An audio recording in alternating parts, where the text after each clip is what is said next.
Good morning. I hope all is well, or afternoon, whenever you're watching this. I wanted to start this morning by simply sharing a little bit about my story.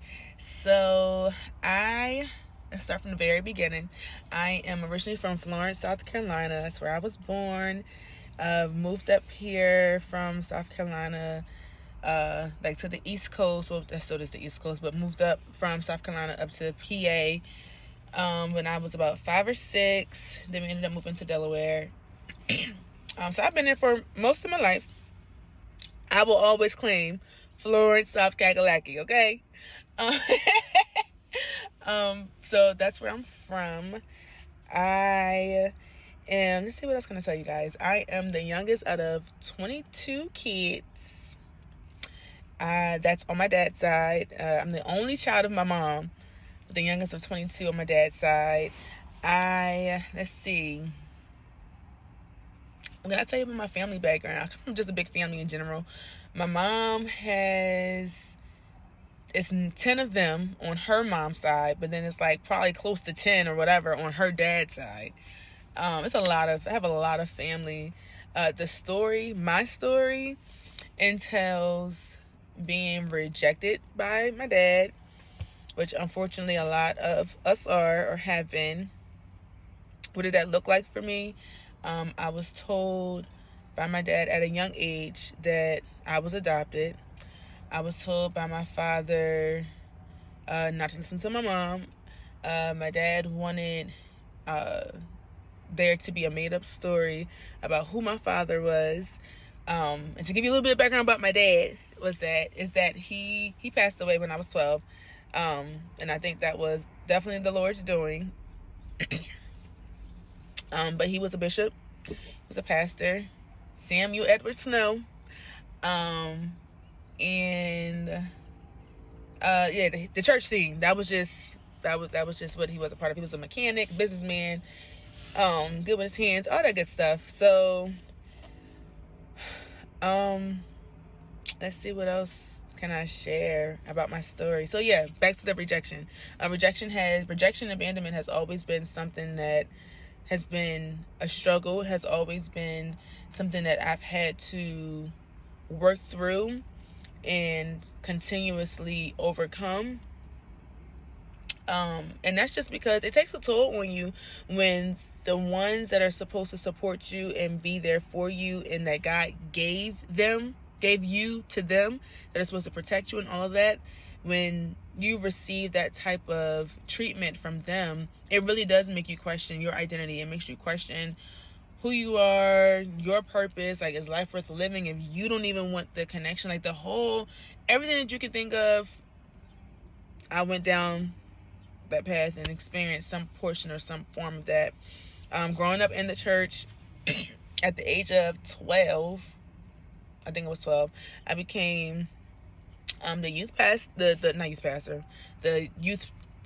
junior youth president. I can't even think of the name. The junior youth president of the church at the time. That was where I felt like the first time I actually felt seen.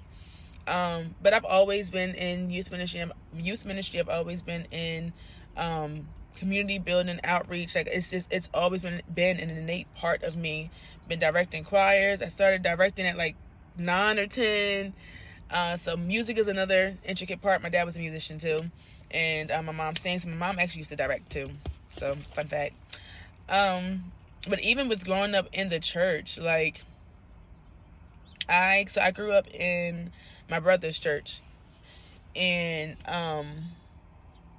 that was cool. It had its ups and its downs. There were things that took place because most of my siblings went to my brother's church, and the rejection didn't just come from my father.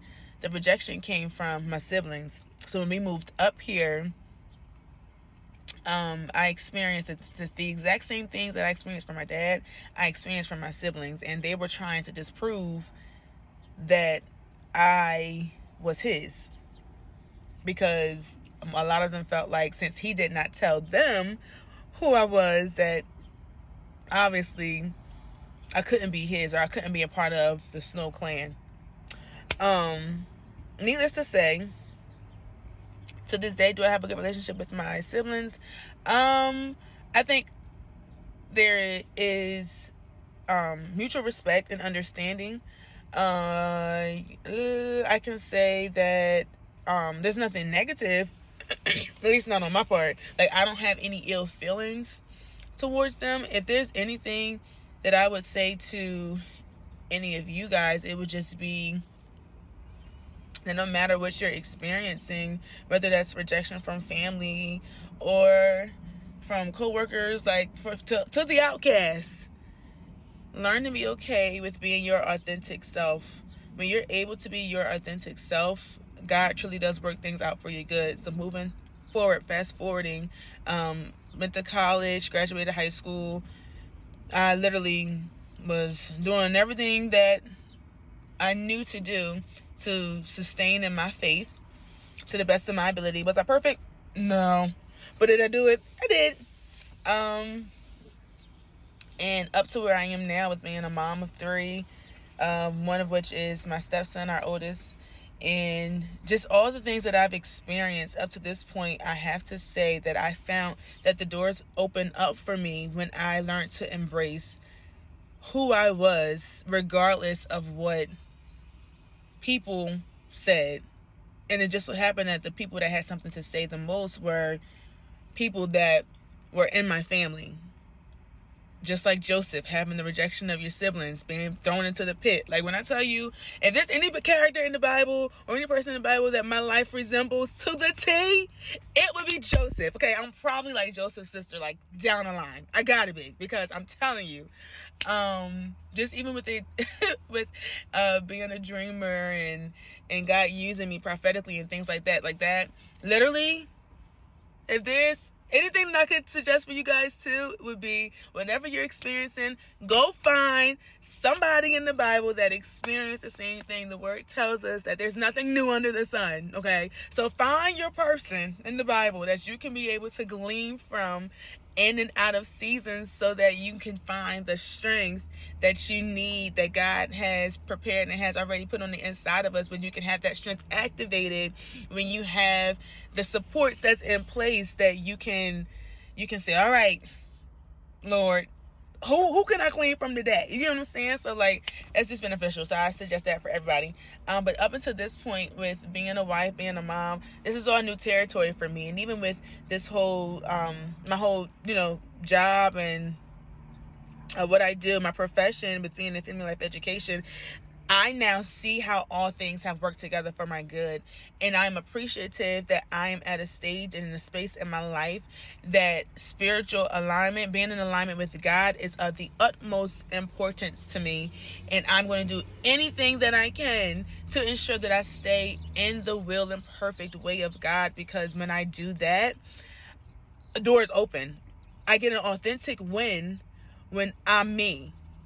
And for that, I'm grateful. And so, to all of you, learn to embrace your story. Talk about it. Acknowledge it. Because when you acknowledge it, it gives God room to show you how He used that strategically to bring you into your next. And so, that's all I really wanted to share, was a little bit about who I was, a little bit about my history. I'll talk more about it. And I'm just glad that I have overcome, and the word talks about overcoming from through the testimony. So that's a little bit of mine. I hope you guys got something from it. I will talk more in regards to it later, but I just wanted to at least get on to say that you can get an authentic win when you are authentically you.